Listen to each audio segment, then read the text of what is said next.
सद्बुद्धि, सन्मार्ग और कार्य का संकल्प देना, अडिग रहे विश्वास तुम पर, ऐसा अंतः कर देना, मेरे हृदय में आने में तुम्हें कोई संकोच न हो। हे गुरुदेव, मुझे नज़रों से दूर कभी न होने देना। हे गुरुदेव, मुझे नज़रों से दूर कभी न होने देना। नमस्कार, गायत्री चिंतन धारा के इस सतत प्रवाह में आप सभी का स्वागत है। मित्रों, आप दुनिया भर के समाचार देखते सुनते होंगे। सबसे ज़्यादा जो समाचार आ रहे हैं यूरोपीय देशों से, मध्य पूर्व से और विशेषकर हमारे पड़ोसी देश पाकिस्तान, बांग्लादेश और भारत के भीतर भी विशेषकर बंगाल से महिलाओं पर अत्याचार की अतिशय घटनाएं हो रही, बहुत ज़्यादा घटनाएं हो रही। लव जिहाद की बातें, धर्मांतरण की बातें, सेक्सुअल हैरासमेंट की बातें, ये जितनी भी बातें देखने सुनने में आ रही है ये बढ़ते जा रही हैं। और ये सब अपने आप नहीं हो रहा है, ये सब अपने आप नहीं हो रहा है। दिखने को ये दिखता है कि इसके पीछे अमुक धर्मांतरण करने वाले मिशनरियों का हाथ है या इन आतंकवादियों का है या उनका है, लेकिन ये चेहरे हैं, ये मुखौटे हैं, इनके पीछे एक वैश्विक स्तर पर संगठित आसुरी शक्ति काम कर रही है। वो शक्ति इतनी बड़ी है, इतनी शक्ति बड़ी है, जो लोग समाचारों के संपर्क में हैं और विशेषकर अर्थशास्त्र को जानते हैं उनको मालूम होगा कि दुनिया की जितनी भी दौलत है उसका 70 से 80% कुछ खास परिवारों के पास में है। और ये खास परिवार वो परिवार हैं जो सारी दुनिया की शासन व्यवस्था को चलाते हैं। दिखने को ऐसा दिखता है कि यूरोपीय देश हैं, फ्रांस है, जर्मनी है, या ये भारत है, या ये अमेरिका है। अमेरिका तक में इनका शासन अलग से चलता है। दिखने को प्रेसिडेंट अलग होता है, दिखने को प्रधानमंत्री अलग होता है, लेकिन वो सारे काम जो होते हैं, चाहे वो लड़ाइयों के हों, संघर्ष के हों, हथियारों के हों, ड्रग्स के हों, महिलाओं पर यौन शोषण के हों, या फिर विज्ञापन, प्रचार, समाचार, मीडिया के जितने भी बातें होती, जितने भी बड़े बड़े कंपनी के होल्डर हैं हर क्षेत्र में, दवा के, खाद्य के, फूड प्रोसेसिंग वगैरह, जितने, वो सब का मालिक इन्हीं के पास में है मालिकियत। ये बहुत बड़ी शक्तियां हैं और ये योजनाबद्ध ढंग से परिवारों को तोड़ना चाहती हैं, लोगों के संगठन को तोड़ना चाहती हैं, लोगों के चरित्र और अनुशासन को तोड़ना चाहती है, ताकि एक एक व्यक्ति अलग अलग हो जाए। कहते हैं ना, कलयुग में संगठन में शक्ति है, लेकिन वो संगठन नाम की चीज को बचने ही नहीं देना चाहते। पारिवारिक संगठन भी उनको नहीं चाहिए। हर चीज के लिए वो चाहते हैं कि इंसान गुलाम हो जाए, इंसान मशीन हो जाए और हम सामान बेचें और इंसान उसको खरीदे और उसको खाए और उसको पहने। हर तरफ से वो इंसान को मजबूर बना देना चाहते हैं। परिवार जो है वो एक संगठित इकाई होती है, 4-5 लोग मिलकर के 4-5 लोगों का सुख दुख देखते हैं और एक दूसरे के सुख दुख में साथ देते हैं, घर में खाना बनाते हैं, एक दूसरी छोटी छोटी ज़रूरतों को आपस में श्रमदान से पूरा करते हैं। लेकिन उनको वो सब नहीं चाहिए। वो चाहते हैं कि हर काम के लिए उनको पैसा मिले। सारी दुनिया जो है या तो मर जाए या तो उनकी गुलाम हो जाए, नारी उनके लिए कमाई करे और जितना पैसा हम दें उसमें वो हमारा धंधा केंद्र है उसका, केवल और केवल उसको लेकर ही उनका कमाना। जिस प्रकार से उसके लिए दुनिया भर में लड़ाइयाँ हो रही हैं, देश को तोड़ करके गुलामी की जंजीरों में, वो सारे आर्थिक गुलामी की जंजीरों में, बौद्धिक गुलामी की जंजीरों में जकड़ने का प्रयास हो रहा है। और हमारे सामने में टुकड़े फेंके जाते हैं, मनोरंजन के टुकड़े। आप ये मनोरंजन करिए, आप ये व्हाट्सएप देखिए, आप ये गूगल देखिए, आप ये यूट्यूब देखिए, आप बस बिजी रहिए, टीवी देखते रहिए, बिजी रहिए, हमारे तरफ ध्यान मत दीजिए। सारे अखबार, सारे मीडिया सब उन्होंने खरीद के रखे हैं और वही समाचार लोगों के पास पहुंचाए जाते हैं जो उनके अनुकूल होते हैं। गुरुदेव ने विचार क्रांति की बात करी ना, सत्य को जानने की बात करी। शोध करिए, सत्य को जानिए और अपने मन से निर्णय लेके सन्मार्ग पर चलिए। लेकिन यहाँ उल्टा है। यहाँ ये कहते हैं कि आप सच को मत जानिए, आप वही जानिए जो आपको बताया जा रहा है। आपको क्या खाना है, आपको क्या पहनना है, आपको क्या भाषण बोलना है, आपको स्त्री पुरुष का संबंध कैसा होगा, पर्यावरण कैसा होगा, कौन से वाहन आपको खरीदने हैं, कौन सी दवाइयाँ आपको खरीदने हैं, ये सारी चीज़ें वो तय करते हैं। वो कुछ परिवार जिनके पास विश्व की 70-80% धन है, दौलत है। आज अगर देवासुर संग्राम हो रहा है तो मनुष्य को असुर बनाने वाली, मनुष्य में पशुत्व लाने वाली जो शक्तियां हैं वो यही शक्तियां हैं। अभी तक इनका आइडेंटिफिकेशन नहीं हुआ था, अब इनका आइडेंटिफिकेशन हो गया क्योंकि सोशल मीडिया आ गया है। तो सोशल मीडिया में लोग कहीं ना कहीं से कुछ समाचार ढूंढ करके डालते हैं और धीरे धीरे सबकी पोल खुल रही है। आप खुद महसूस करते होंगे सबकी पोल खुल रही है। लेकिन बहुत सारे लोग अभी भी हैं जो ईट ड्रिंक एंड बी मेरी वाली बात करते हैं कि भैया खाओ पियो ऐश करो यार, दुनिया में कहाँ लगा है ये सब देख के, किस किस की देखिए, किस किस की रोइए और नींद बड़ी चीज़ है, मुँह ढाँक के सोइए। तो उस टाइप के चलने वाले लोग। लेकिन जब नारी मरती है, जब नारी पिसती है तो समाज शांत नहीं रह सकता। और आज वो दिख रहा है, आज वो दिख रहा है। आज हम इसी विषय पर बात करने वाले हैं।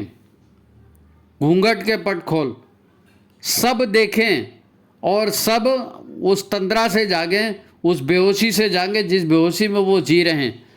हमको किसी से क्या लेना देना, ये जो मानसिकता है, अरे हम सब बंधे हुए हैं, एक दूसरे से बंधे हुए हैं। सारा माहौल, सारे परिवार, सारे देश, आज बोलते हैं ना कि विश्व में देश जो है गांव के जैसे हो गया है, सबके संबंध जुड़ गए हैं। तो अब वास्तव में सबके संबंध जुड़ गए हैं, तो हम सब इससे बड़ी बुरी तरह प्रभावित हो रहे हैं। और याद आ रहा है वो कबीरदास जी का दुआ, जिसमें कबीरदास जी ने कहा था कि घूंघट के पट खोल रे तो है पिया मिलेंगे। संत कबीर का एक बहुत प्यारा सा भजन है, पुराने ज़माने में हम लोग रेडियो में सवेरे सवेरे सुना करते थे कि घूंघट के पट खोल रे तो है पिया मिलेंगे। हैं? कबीर सत्य के साक्षात्कार की बातें करते हैं कि सत्य को देखो तो सही, पहचान तो सही, वही ईश्वर है, उसी में ताकत है। तुलसीदास भी हुए, तुलसीदास जी ने भी मर्यादा की बात की, ईश्वर निष्ठा की बात की, परिवार को कैसे चलाना है उसकी बात की। स्वामी विवेकानंद हुए या पंडित श्री राम शर्मा आचार्य जी हुए, इन्होंने जागरण की बात की कि आप सोए मत रहो, सोए मत रहो। भोग विलास और अपने स्वार्थ में इस कदर नशे में जैसे पड़े रहते हैं वैसे पड़े हैं, आप जागो। दुर्लभ मनुष्य तन मिला है तो उसका फायदा उठाओ। तंद्रा में या भोग के नशे में मत पड़े रहो, जागो। देव दुर्लभ मानव जीवन मिला है तो मनुष्य से मानव, देव मानव बनने का प्रयास करके अपना और लोगों का कुछ भला करो। प्रश्न ये है कि इतने बड़े बड़े संत अवतारी पुरुषों ने पिछले 500-700 वर्षों में ऐसा क्या देखा कि वो सबको जगाने के पीछे पड़े हैं। घर घर जाएंगे, हम अलग जगाएंगे, ये हमारे गुरुदेव ने भी जो कहा उस पर, उसी के आधार पर गीत बना ना, घर घर अलग जगाएंगे, हम बदलेंगे जमाना। तो अभी जमाने में वो सब हो रहा है जो नहीं होना चाहिए था। उसके पीछे आसुरी ताकतें हैं जो चाहती हैं कि मनुष्य मशीन बन जाए, अपने स्वार्थ से आगे कुछ मत देखे, भोगों में ही व्यस्त रहे, ये मशीन बन जाए, ये चाहते हैं ना। तो ये धीरे धीरे बढ़ा है ये काम। 500-700 वर्षों पहले से इसके लक्षण दिख रहे थे, इसीलिए तो सारे अवतारी पुरुषों ने, सारे संतों ने इसी जागरण वाली बात करी ना। घर घर जाकर जनमानस को जगाना, परिव्रज्या करना, जगाने की अनिवार्यता इन सभी को अनुभव होती रही। अब ये जो शीर्षक है कि घूंघट के पट खोल, तो अब घूंघट के पट खोलने का मतलब यही तो है कि अपने आज के समझ के दायरे से आप बाहर आइए और सत्य को पहचानिए, तभी तो मुसीबतों से बच सकोगे। नहीं तो पूरी मानव सभ्यता का बट्टा बैठने वाला है। अब मानव सभ्यता का बट्टा बैठने वाला है। तो ऐसी बात क्या है जो सैकड़ों वर्ष पूर्व इन संत तपस्वियों को तो समझ में आ गई कि ऐसा होने वाला है, ऐसे ही चलते रहा तो आगे मानव सभ्यता खतरे में पड़ जाएगी। ये उनको उस समय दिख गया 500-700 साल पहले। हमारे गुरुदेव ने हमें बताया कि हम देवासुर संग्राम के दौर में जी रहे हैं। ये एक सतत चलने वाला संग्राम है।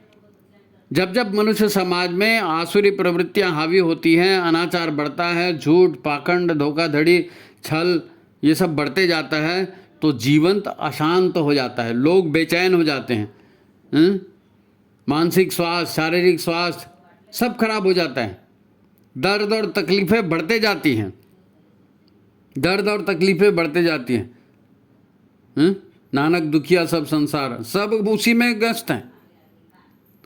हम स्वयं भोगों और स्वार्थ और इसी दलदल में तो जी रहे हैं।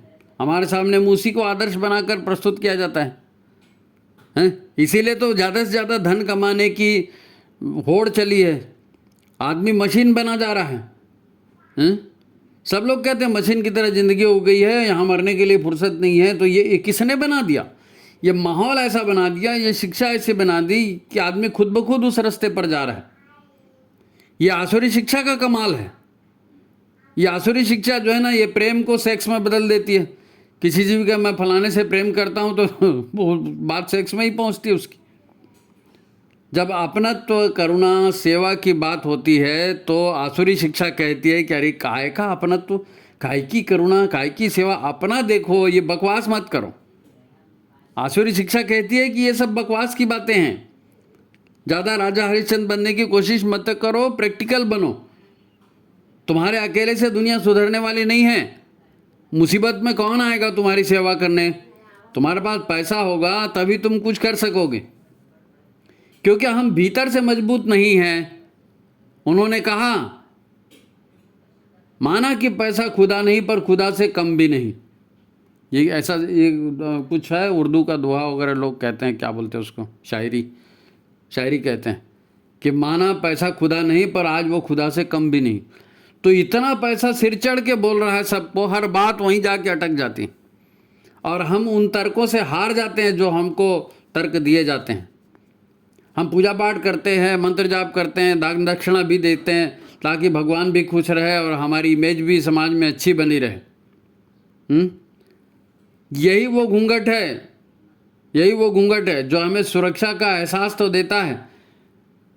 आसुरी शक्तियाँ भी यही कहती हैं कि ये जो है ना, बड़ी बुद्धिमत्ता की बात है, आप पैसा कमा करके रखो फ्यूचर के लिए। मगर कबीर कहते हैं कि ये सब धोखाधड़ी है, ये सब आपको जो है ना गहरे भ्रमजाल में फंसाया गया है। आपके सामने में चारा डाला गया है, आपको फंसाया गया है, आपको घूंघट में रखा गया है। घूंघट के पट खोल तो है पिया मिलेंगे। आज इसका अर्थ हमको समझना है। भाई हमें भगवान की सेवा करनी है या युग निर्माण का काम करना है, मतलब वास्तव में करना क्या है? वास्तव में करना क्या है? ये सामान्य बुद्धि से, सामान्य ज्ञान से समझ में नहीं आने वाला, क्योंकि आज पूरी दुनिया का माहौल एक ही जैसा बना दिया है। सब एक जैसा खाते हैं, एक जैसे कपड़े पहनते हैं, एक जैसे न्यूज़ सुनते हैं, सब एक जैसा, क्योंकि सबको एक ही जगह हाँकना है उनको। पहले हमारे यहाँ कहते थे कि हर 20 किलोमीटर में भाषा बदलती है, बोली बदलती है, खान पान बदलता है, लेकिन अब तो सारी दुनिया में वो एक ही चीज़ चल रहा है, क्योंकि वो उसी में चलाना चाहते हैं, सबको उसी में चलाना चाहते हैं। तो ये सामान्य बुद्धि से, सामान्य ज्ञान से समझ में आने वाला नहीं है। और इसी ने बना दिया है ना, तो बटन दबाओ और सब काम हो जाए। तो लोग पूजा पाठ भी करते हैं, अनुष्ठान भी करते हैं, तो सोचते हैं कि तो ना हमने तो अनुष्ठान कर लिया, हमने तो पूजा कर लिया, हमने फलाने को इतना चढ़ा दिया, तो अब हमको उसका रिजल्ट मिलना चाहिए। सारा ध्यान उसी पर रहता है कि हमने दिया है तो हमको मिलना चाहिए। यही तो व्यापार है। अरे भाई, पूजा पाठ और पूजा साधना ये जो भी किया जाता है, कोई जादू मंत्र नहीं है। कहते हैं भगवान का काम कर रहे हैं, पर पूरी नज़र अपने फायदे पर लगी रहती है। हम ये भूल जाते हैं कि आज आप जिस मुसीबत में हैं तो ये पिछले किए हुए कर्मों का रिजल्ट है। भाई आज आप बीमार हो, आर्थिक तंगी है, किसी से झगड़ा हो गया है, कर्जा हो गया है, कुछ हो गया है और आप परेशान हैं, तो पहले आपने जो काम किए हैं उसका ये रिजल्ट है, उसका रिजल्ट है। पूजा पाठ के परिणाम में आप ध्यान तो इन्हीं कष्टों से मुक्ति पर देते हैं ना, कि मैंने किया तो मेरी ये तकलीफ दूर हो जाए, ये भगवान दूर करेंगे, नहीं वो शिव भगवान दूर करेंगे, नहीं वो फलाने बाबा जी की मज़ार है वो हमारे कष्ट को दूर करेंगे। यही तो मानसिकता है। तो आप भगवान की दुनिया को ठीक करने के लिए कर क्या रहे हो?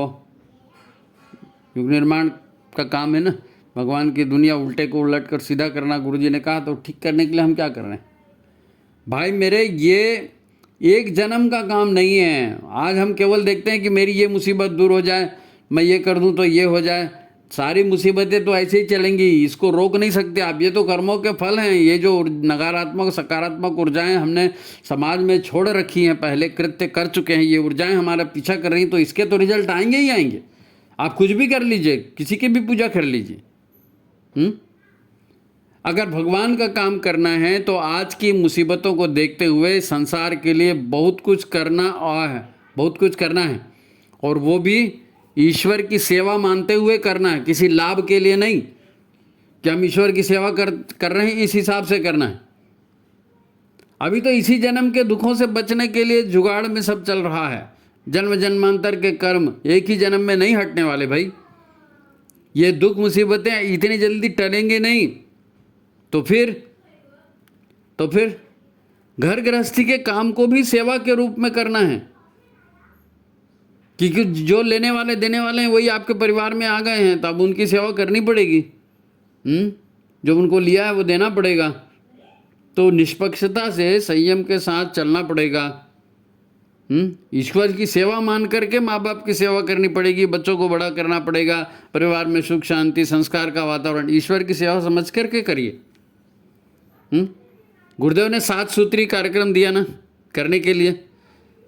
ये 7 सूत्र में क्या है? शिक्षा, स्वास्थ्य, व्यसन उन्मूलन, कुरीति उन्मूलन, पर्यावरण संरक्षण, नारी जागरण, परिवार निर्माण, यही तो है ना।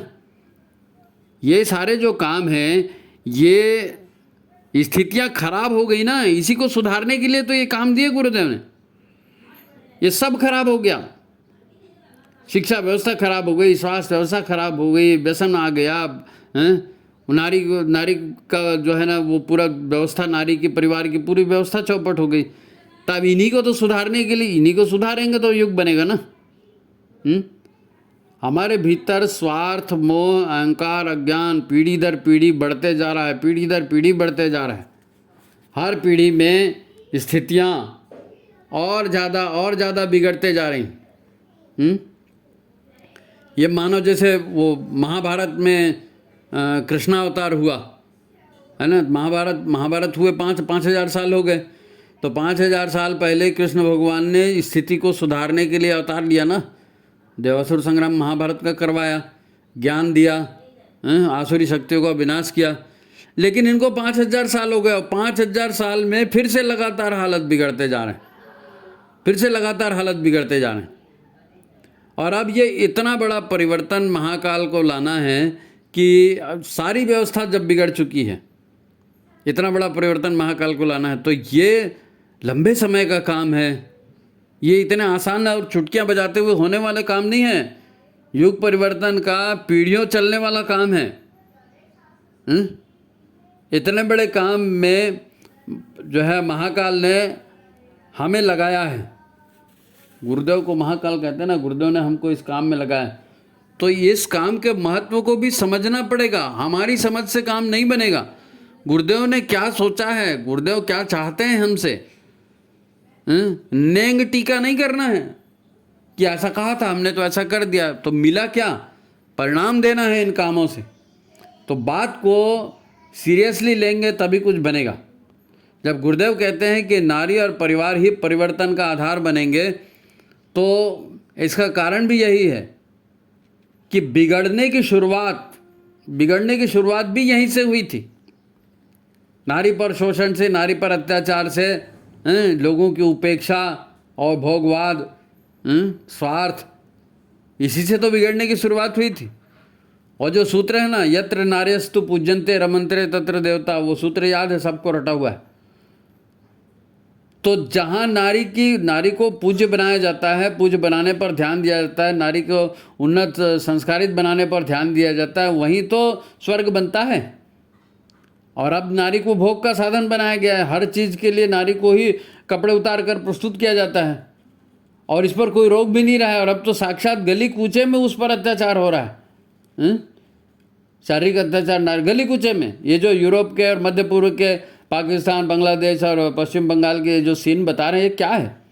गली कूचे में उस पर अत्याचार हो रहा है ना। नारी के शोषण से, नारी पर अन्याय जो हो रहा है, ये शुरू से हो रहा है, इसीलिए तो पतन हुआ है ना भाई। नारी एक शक्ति है, इस शक्ति को बिगाड़ में लगाओगे तो स्थितियां बिगड़ते जाएंगी। अब उसी नारी शक्ति को समर्थ बनाकर सृजन में लगाओगे तो नया सृजन भी होगा। यही तो गुरुदेव ने कहा 21वीं सदी नारी सदी बनेगी, नारी ही उसका आधार बनेगी, साफ साफ बोला है ना।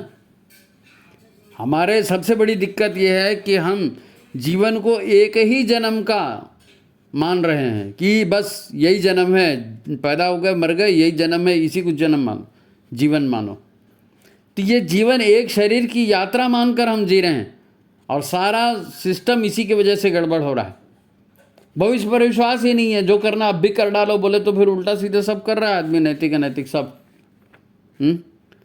संतों ने लाख समझाया हैं, पर भी हमारे जो अपने पूर्वाग्रह हैं ना वो छूट ही नहीं रहे, हम अपने पूर्वाग्रह से ही चिपके हैं। आप जिसको आधुनिक शिक्षा, अंग्रेजी शिक्षा, ये जो शिक्षा कहते हैं आसुरी शिक्षा, आसुरी शिक्षा ने इसी बात पर ठप्पा लगाया ना कि भगवान कोई नहीं है, कहाँ कर्म की बात लगाए हो, the whole thing is that, सबसे बड़ा रुपया।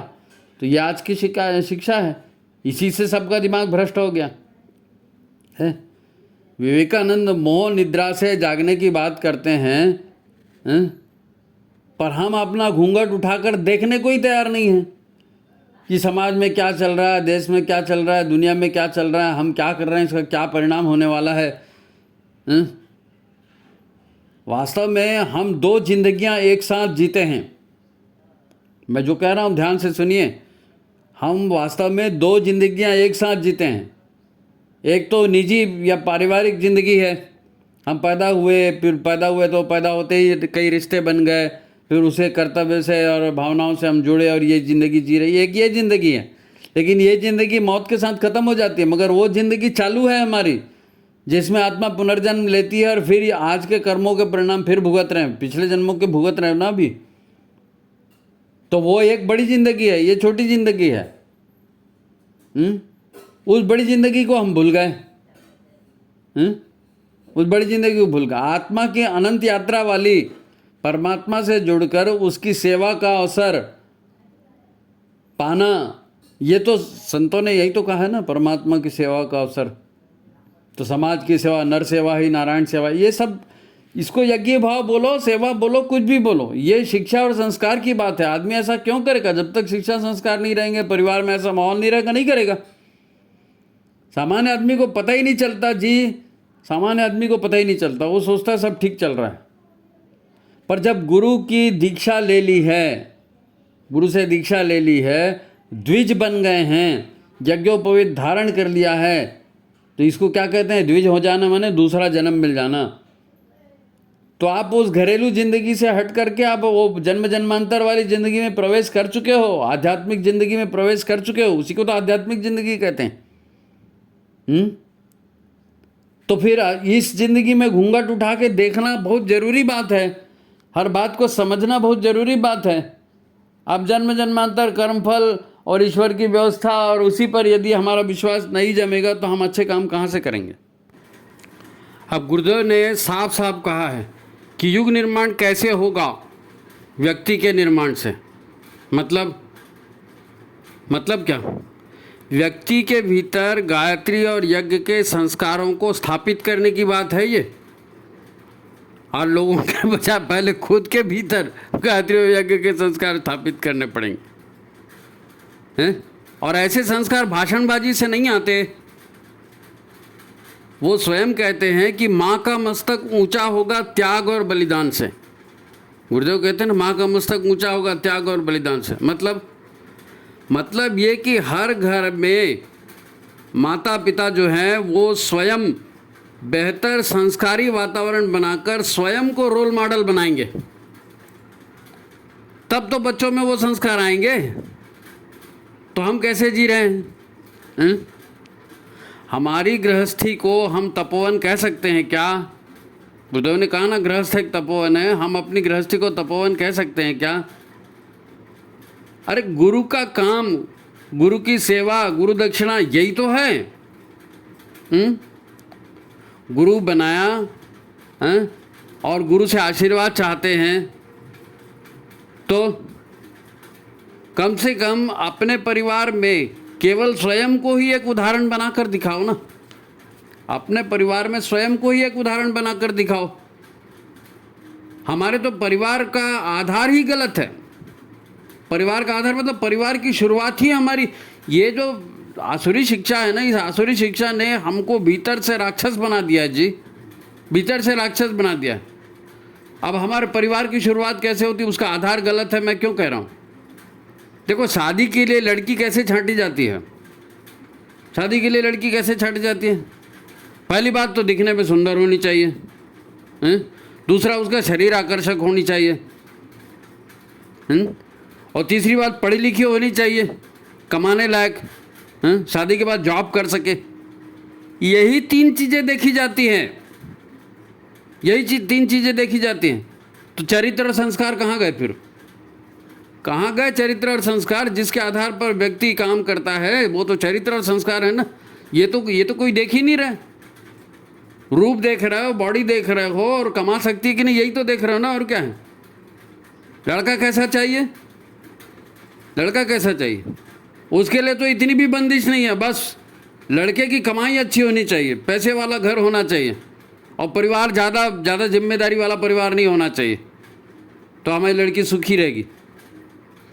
बस बात ख़त्म। नहीं साहब, हम तो चाहते हैं कि बच्चे शादी के बाद सुखी रहें। तो शरीर को सुंदर बना करके लड़का पैसा कमाने की मशीन बन जाए तो बढ़िया गृहस्थी चलेगी। लड़की का चेहरा मोहरा अच्छा हो जाए और सुंदर दिखने लगे, और लड़का पैसा कमाने वाला हो जाए, और उससे परिवार ठीक हो जाएगा।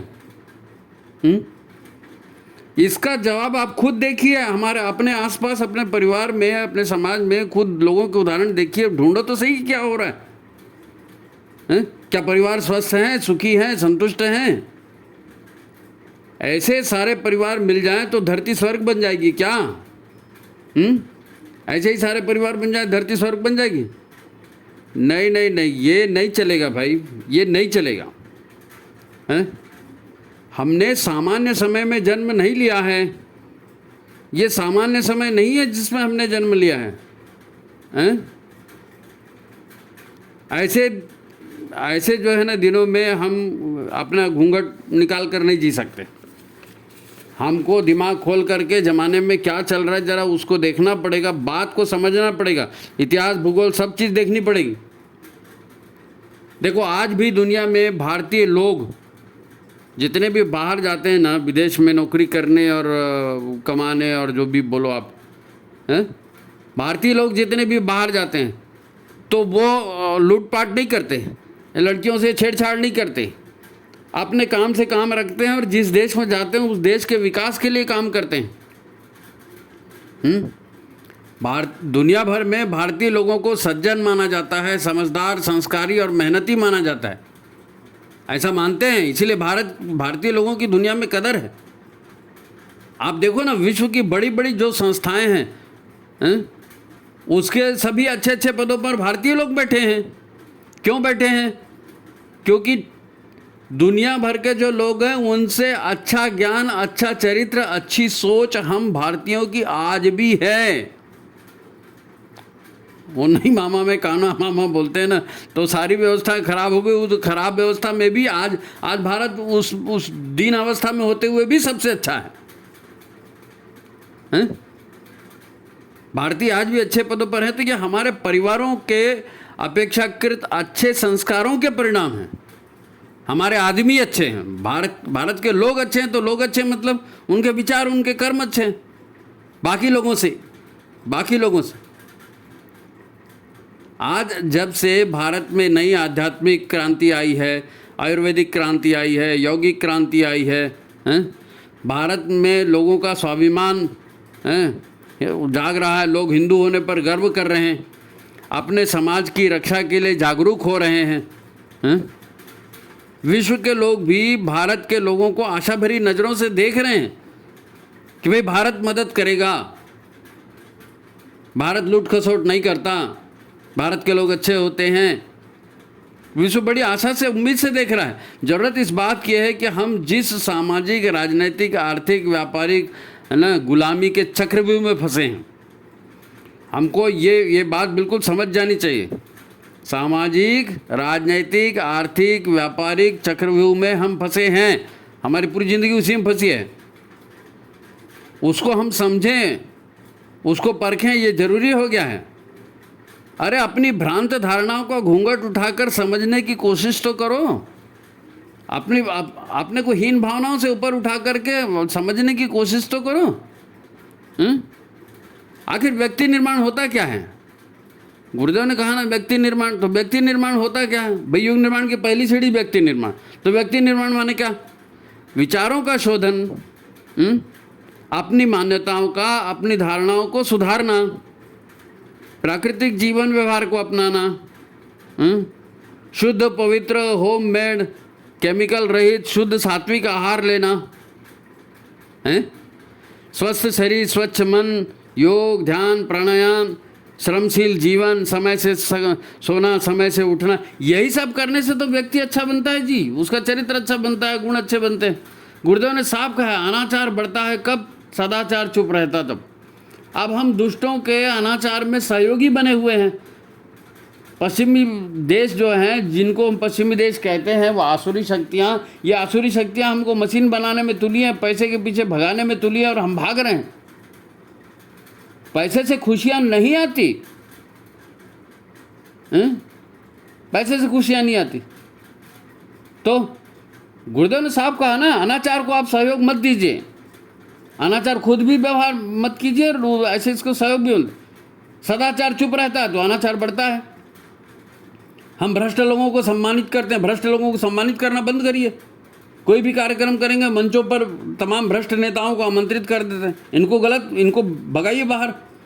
जो वास्तव में मेहनत कर रहा है, जो एक आदर्श जीवन जी रहा है, उसको सम्मानित करो ना। युग निर्माण में गुरु का साथ देना है ना, तो बात को समझो। युग निर्माण में गुरु का साथ देना, तो बात को समझो। आज हमें जो दुख तकलीफ़ें हैं वो हमारे ही कर्मों के परिणाम हैं, वो हमारे ही कर्मों के परिणाम। आप तकदीर बोलते हो ना, तो तकदीर क्या है? कर्मों के परिणाम। इन्हीं हालातों में हमको काम करना है, इन्हीं हालातों में काम करना है। भाई परीक्षा के दिन है, आप बीमार हो गए तो बैठ जाएंगे? नहीं, बीमार है, बुखार है, फिर भी पढ़ाई करो और परीक्षा दो। तो वैसी हाल हमारा है। क्या हम तकलीफ में है तो ठीक है ना, कोई दिक्कत नहीं है। इस तकलीफ को झेलते हुए गुरु का काम करो। हमें गुरु कार्य प्रसन्नता से करना चाहिए, पूरी ताकत से करना चाहिए। दुनिया को मत देखो उसके लिए कि लोग क्या करते हैं, नहीं। अब उसके लिए कोई बहुत बड़ा काम करना नहीं है। स्वच्छ मन, स्वस्थ शरीर, सेवाभावी मानसिकता, अपने शरीर को स्वस्थ रखना है, मन को स्वच्छ रखना है, और सेवाभावी मानसिकता अपने भीतर जगानी है। इसके लिए तो पैसे की जरूरत ही नहीं है जी, इसके लिए अतिरिक्त समय की भी जरूरत नहीं है। सेवाभावी मानसिकता खुद के भीतर लाने के लिए, ईश्वर की कर्मफल व्यवस्था पर विश्वास जगाने के लिए किस किस हाथ तक जरूरत है? कुछ नहीं है। अपने आप में, है ना, अपना सुधार संसार की सबसे बड़ी सेवा बोला ना गुरु जी ने। जब हम ये सब करते हुए, है ना, ऋणों से मुक्त होंगे, देव शक्तियाँ जो हमें जीवन देती हैं उनका हम पोषण करेंगे। देव ऋण, ऋषि ऋण, गुरु ऋण, माता पिता के ऋण, देश के धरती के ऋण, इन ऋणों को चुकाने की शुरुआत करेंगे। कर्जा चुक जाएगा तो सुखी हो जाएंगे ना भाई। आज अगर तकदीर खराब हुई है, पिछले कर्मों का हम दोष दे रहे हैं ना कि पिछले कुछ कर्म हमारे रहे होंगे, तो इन सारे कर्मों को आज हम ठीक करेंगे तो अपना सुधार संसार की सबसे बड़ी सेवा है। नहीं, अपना सुधार अपने उज्जवल भविष्य भी बनाता है भाई। अपना सुधार अपना भविष्य भी उज्जवल बनाता है। इसके भी अच्छे परिणाम निकलेंगे, अच्छे परिणाम निकलेंगे, इसके विश्वास तो रखो। तो ठीक है, आज के लिए इतना ही पर्याप्त है। आपको उम्मीद करते हैं कि अच्छा लगा होगा आज का कार्यक्रम, और आपको अच्छा लगा है तो लाइक कीजिए, शेयर कीजिए, ज़्यादा से ज़्यादा लोगों तक इसको पहुंचाइए। जन जागरण में वंदनीय माता जी की जन्म शताब्दी के उपलक्ष्य में आप इसका सहयोग कीजिए। ठीक है, तो यही प्रार्थना है। बाकी सभी को प्रणाम, नमस्कार।